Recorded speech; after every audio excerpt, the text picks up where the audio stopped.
Magandang umaga po sa ating lahat.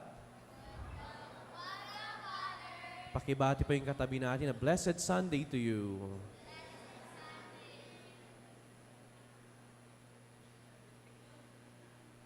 Napapagod ba kayong magdasal? Siguro sabi ng iba, oo, pagod na ako. Sabi ng iba, hindi ako napapagod. Pero alam ninyo, bilang isang pari, dumating na rin sa punto na pagod ng magdasal. Especially yung mga pagkakataon na meron kang gusto, pero ramdam na ramdam mo na ayaw ibigay ng Panginoon sa'yo. Yung may mga pagkakataon na ito yung panalangin mo, pero parang iba yung plano ng Diyos para sa'yo. Ito yung mga pagkakataon na may tension na Lord, ito yung gusto ko, ito yung matagal ko ng pinagdarasal, lahat na ng nobina, lahat ng misa, lahat na ng mga santo, santa, tinawag ko na, pero bakit parang walang-wala akong naririnig mula sa'yo? Or bakit parang ayaw mong ibigay itong panalangin na ito? Kapag ganito yung ating pagkaintindi ng pananampalataya at pagdarasal na when we keep on praying over and over and over and over, automatic nang ibibigay ng Diyos yung panalangin, then siguro merong mali doon sa pagkakaintindi natin. Kasi ang alam natin ng pananampalataya, oo, unang-una, hindi mo dapat sinusukuan yung panalangin mo. Kaya nga sa ating ebanghelyo, di po ba, narinig natin yung babaeng balo, napakakulit, paulit-ulit na bumabalik dun sa hukom. Kaya nga, kalaunan, sinabi na ng hukom sa kanya, sige na nga, ibibigay ko na nga itong katanungan na hiningi mo. Kaya yun, no? Ganito dapat manalangin. Hindi dapat sumusuko, kahit tahimik, kahit napakatagal, patuloy pa rin yung pagdarasal at pagsambit ng ating mga kahilingan sa Panginoon. Pero ito kasi yung kulang minsan Nakala natin automatic dahil napakatagal na, dahil marami ka ng misang dinaluhan, dahil marami ng debosyon na dinasal, kala natin automatic agad yun na pagkakalob ng Diyos mismo yung gusto natin. Pero hindi Sinasabi sa ating ebanghelyo, ibibigay ng Diyos sa atin yung katarungan na ating hinihingi. Ibig sabihin yung katarungan, hindi yung gusto natin, kundi kung ano yung nararapat para sa atin. Kung ano yung the best para sa atin, kundi yung makabubuti sa atin. Kasi nga, pwedeng merong napakatagal ng hiling mo sa Diyos. Ito, Lord, gustong-gusto ko ito, pero napaka-selfish naman pala na panalangin na yun. Lord, ito yung gustong-gusto ko para sa sarili ko, pero hindi naman pala makabubuti para sa yun later on. Lord, ito yung gustong-gustong plano ko para sa sarili ko, pero may ibang plano pala ang Diyos para sa iyo. Kaya sa ating pananampalataya, oo, paulit-ulit mong ipagdarasal, huwag mong bibitawan yung panalangin na yan, huwag mong susukuan yung panalangin na yan, pero ikalawang punto, dapat meron din pagpapaubaya pa rin sa dulo ng ating mga panalangin. Nang sasabihin mo, Lord, ito yung mga pangarap, ito yung mga gusto ko, ito yung plano ko, pero in the end, yung plano mo pa rin, yung matutupad para sa akin, hindi yung aking plano para sa aking sarili. At ito yung pinakamahirap na gawin sa ating pananalangin. When we allow God, when we let go of those dreams na napakatagal nating gustong-gusto, para sabihin na, Lord, sige lang, ipapaubaya ko kung ito yung gusto mo para sa akin, kung ito yung plano mo para sa akin, ay tatanggapin ko ito.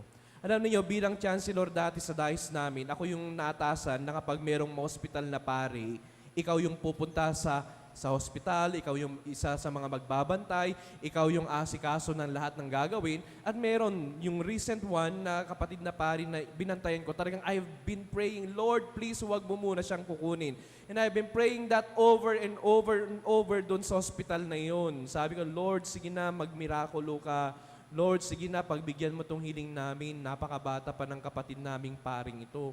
Pero alam niyo, kalaunan, nung kinakausap na ako ng doktor, yun pa rin yung panalangin ko pinaglalaban ko yung panalangin na, Lord, sige na, wag mo munang kunin tong kapatid kong pare. Pero nung in-explain na nung doktor sa akin, it was a massive hemorrhage na hindi na pwedeng operahan dahil sobra ng lala yung dugo sa utak. So, doon ko napagtanto na, sige, iyak lang ako ng iyak doon kasi wala akong nagagawa.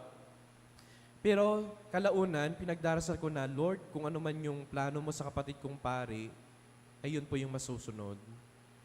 Pero alam ninyo, no, when we pray that way, napakasakit sa puso natin. Napakasakit na pakawalan yung gusto talaga natin, yung plano natin para sa ibang tao, pero kung hayaan natin yung plano ng Diyos na manguna sa plano natin, yun mabigat. Kasi feeling mo parang talo ka. Pero kapag nagpaubaya ka, later on, marirealize mo na baka yun talaga yung plano ng Diyos para sa atin. Baka hanggang dun na lang talaga. Baka nakamit na niya yung mission niya. Kung babalikan natin yung mga pagbasa, ganun yung sinasabi sa atin, Lord, these are my dreams, these are my ambitions, these are my plans, but in the end, it's not my will, but your will be done. Alam ko, bandang huli, no, marami sa atin pa rin yung mapapagod. Kaya tinanong ko kanina, napapagod ba kayo sa pagdarasal? Oo, napapagod tayo.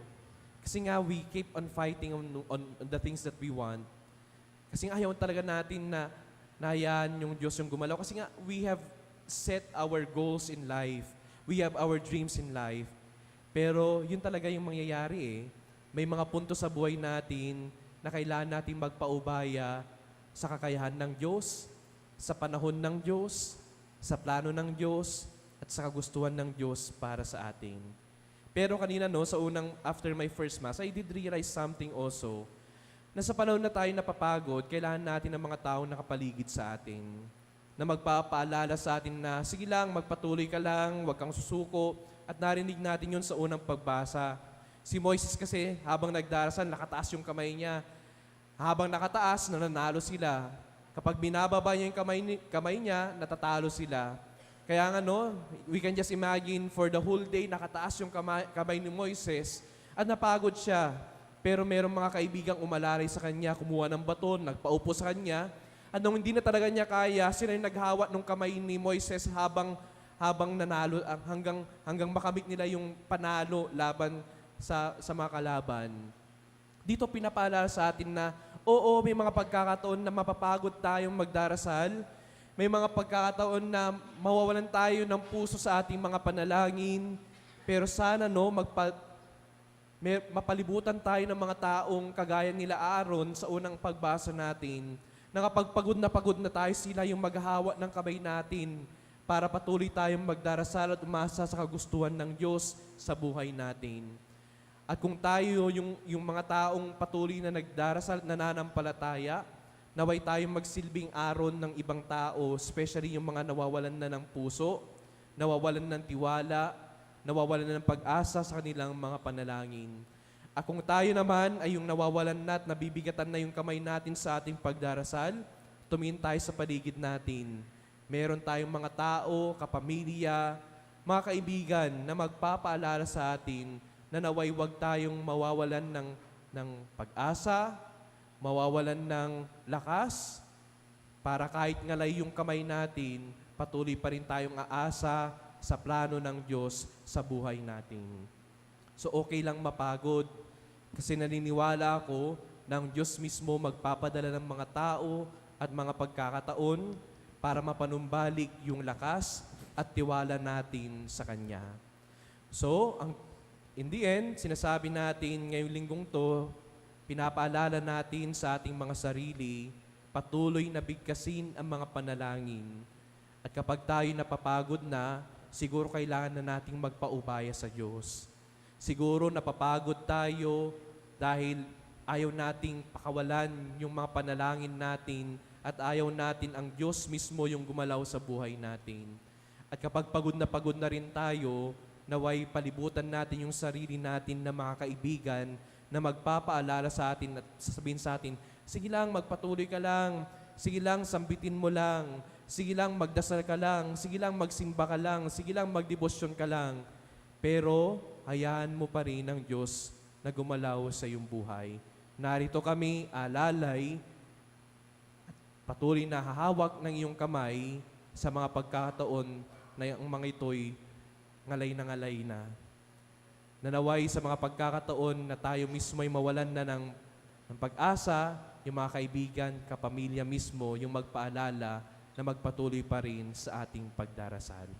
Sa ating Ebanghelyo, sinasabi ni Jesus, kung ang hukom na ito na hindi maka-Diyos o hindi makatao ay binigay ang katarungan na hinihingi ng babae, how much more sa Panginoon natin na mapagmahal, how much more sa Panginoon natin na parang isang parent, isang magulang na ang alam niya lamang ay yung ikabubuti at kung ano yung the best para sa atin. Sa ating Ebanghelyo, yung pagkakaiba ng hukom at ang Diyos ay ito. Yung hukom, binigay ang katarungan dahil nakukulitan. Pero ang Panginoon Diyos, ibibigay yung katarungan sa atin dahil sa pagmamahal. So don't lose your heart in prayer, my dear friends. Tahimik man, wala mang nangyayari, pero alam natin kapag tayo nagpaubaya, yung ibibigay ng Diyos sa atin ay yung the best at makabubuti para sa atin. Amen.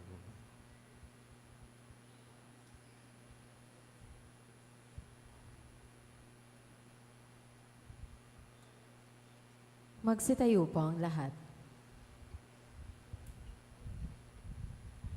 Ipahayag po natin ang ating pananampalataya. Sumasampalataya ako sa Diyos amang makapangyarihan sa lahat, na may gawa ng langit at lupa.